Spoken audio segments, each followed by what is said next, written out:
Assalamualaikum warahmatullahi wabarakatuh. Waalaikumsalam warahmatullahi. Alhamdulillah, terima kasih ya Allah telah Kau hantar kami kepada hari atau malam ke-10 Ramadan.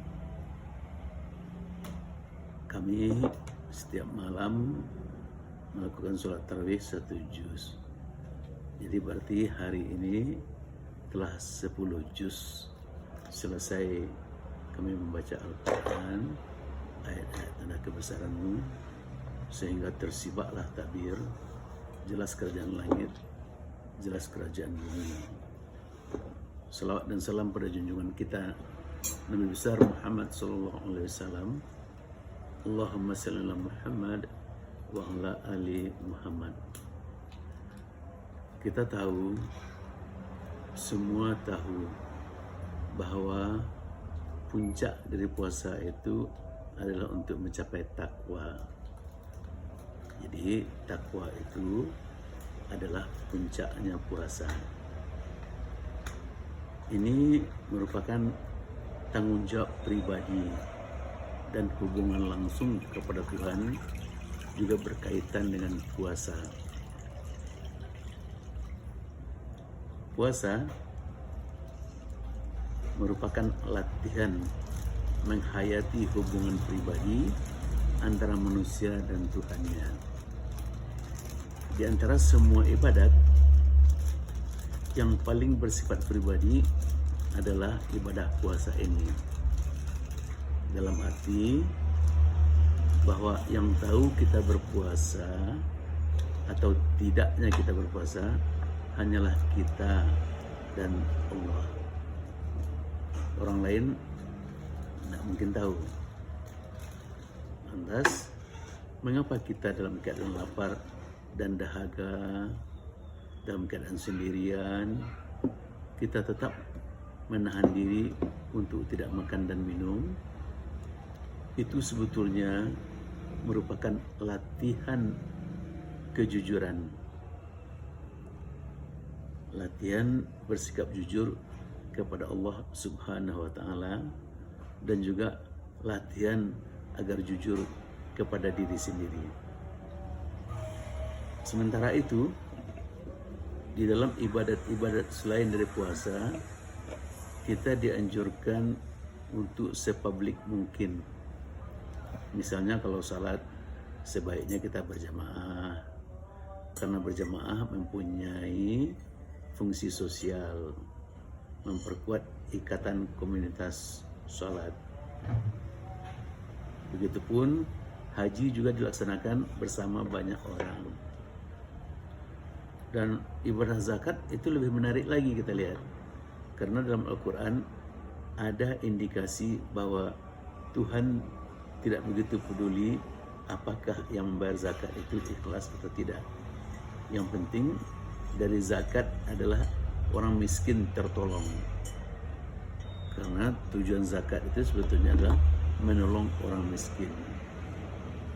Maka sekali lagi, di antara ibadat-ibadat yang paling bersifat pribadi adalah ibadah puasa ini.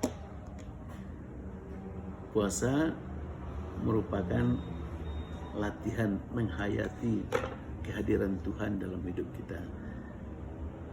Tuhan selalu bersama kita. Innallaha ma'ana. Dimanapun kita berada, dan inilah inti dari takwa, yaitu kesadaran bahwa dalam hidup ini kita selalu mendapat pengawasan dari Allah yang gaib. Kalau kita baca ayat-ayat pertama surat Al-Baqarah, Alif Lam Mim, inilah kitab yang tidak diragukan, suatu petunjuk bagi mereka yang bertakwa. Maka para pemirsa yang berbahagia, indikasi pertama takwa adalah mereka beriman kepada yang gaib.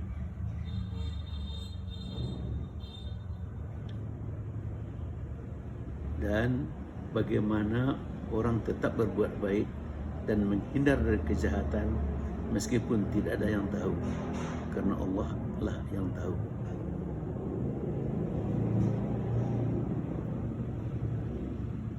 Maka takwa kepada Allah itu sifatnya sangat pribadi. Tidak ada yang tahu bahwa kita bertakwa kepada Allah atau tidak, kecuali yang tahu adalah kita sendiri dan Allah Subhanahu wa taala. Bahkan mungkin kita sendiri juga nggak tahu, karena yang Maha Tahu itu adalah Allah. Oleh karena itu kita harus selalu berdoa kepada Allah, ya Allah, tunjukilah kami jalan-Mu yang lurus dan yang benar. Inilah yang kita minta, berikan kami bekerja secara benar pada jalan-Mu yang lurus. Hal ini akan sama dengan ikhlas yang juga bersifat rahasia. Ada sebuah ungkapan dalam tasawuf yang artinya begini: amal perbuatan adalah gambar yang mati, dan ruhnya adalah rahasia keikhlasan yang ada di dalamnya. Kemudian kita bertanya, mengapa ada ungkapan rahasia? Ini sebetulnya berdasarkan sebuah hadis yang menceritakan ada orang yang bertanya kepada Nabi mengenai ikhlas, dan ternyata Nabi kemudian bertanya kepada Jibril. Jibril pun tidak tahu. Lalu melalui Jibril yang membawa wahyu, Nabi bertanya langsung kepada Allah. Allah SWT pun menjawab. Inilah jawabannya. Ikhlas itu adalah salah satu dari rahasiaku yang aku titipkan dalam hati para hambaku yang aku cintai. Jadi demikian rahasianya ikhlas. Malaikat pun tidak bisa tahu sehingga tidak bisa mencatat, dan setan pun tidak bisa tahu sehingga tidak bisa merusak. Itulah ikhlas.